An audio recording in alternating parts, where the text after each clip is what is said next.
Just to give you a bit of a, say, history, sort of overview of apprenticeships. In 2016, the industrial strategy was launched. At the same time, the Institute for Apprenticeships and Technical Education was created. And the purpose was to move the old style apprenticeships away from the design and the delivery of educational bodies and put them more in the hands of the employer, effectively getting to make sure that the skills that the apprenticeships were delivering were required by industry, and that there were clear roles, job roles being advertised for.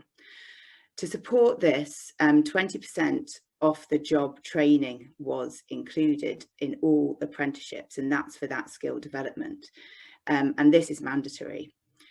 Depending on the level of apprenticeship, linked with durations, there are funding bands that have been set by the Institute for Apprenticeships and Technical Education.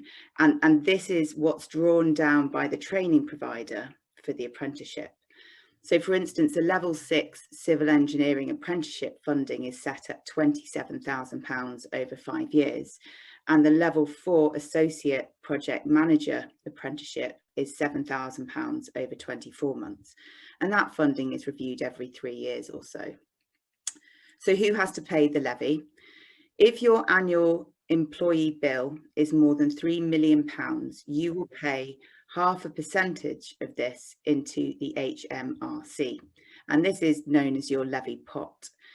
And it's what you can access for using or for training apprentices. You can imagine local authorities will be paying lots into this pot. And I think one of the biggest pot contributions is the NHS. By only accessing this for apprenticeships and in some cases training, this means the employer is best advised to start putting people on these sort of programs. As a small incentive, if you could call it that, any unused levy after 2 years makes its way back into central government pockets.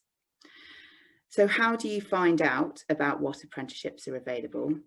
The Institute for Apprenticeships and Technical Education is the best place. Their website is the best place to start.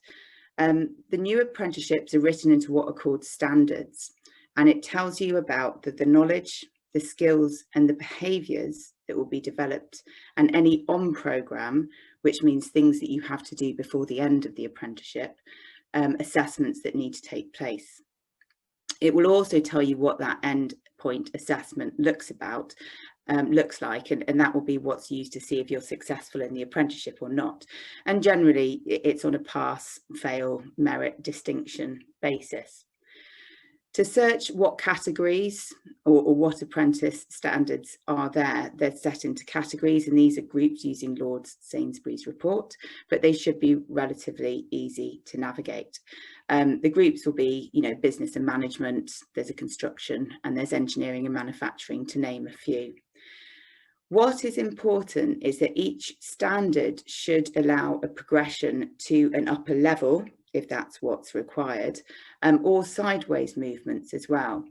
So the standard is not only then providing a role in industry that's needed, but there's also that lifelong skills development, which can be continued to be accessed. So I moved into academia in 2012, and I think it was probably 2 years before I got my head around what levels were. And if you're not in academia, how on earth are you supposed to know what a level means? So here with my brief summary.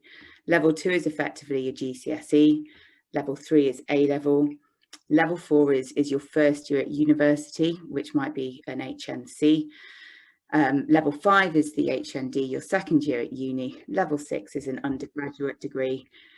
Level 7 postgrad, and level 8 if you're doing a doctorship there as well. Hopefully that makes a bit more sense to you. There are 2 main project management apprenticeships. There's the level 4 associate project manager and the level 6 project manager. The professional body, the APM, have been part of the Trailblazer group, and the PMQ qualification sits in both of these as an on-programme assessment. The level 6 will include an undergraduate degree in project management delivered by a training provider with an existing course. So you probably have to be using a university training provider to do that. PLP only deliver the level 4 associate project managed apprenticeship. However, with our extensive previous links to universities and our successful PMQ training, we expect to be supporting on some of those level 6 apprenticeships in the future.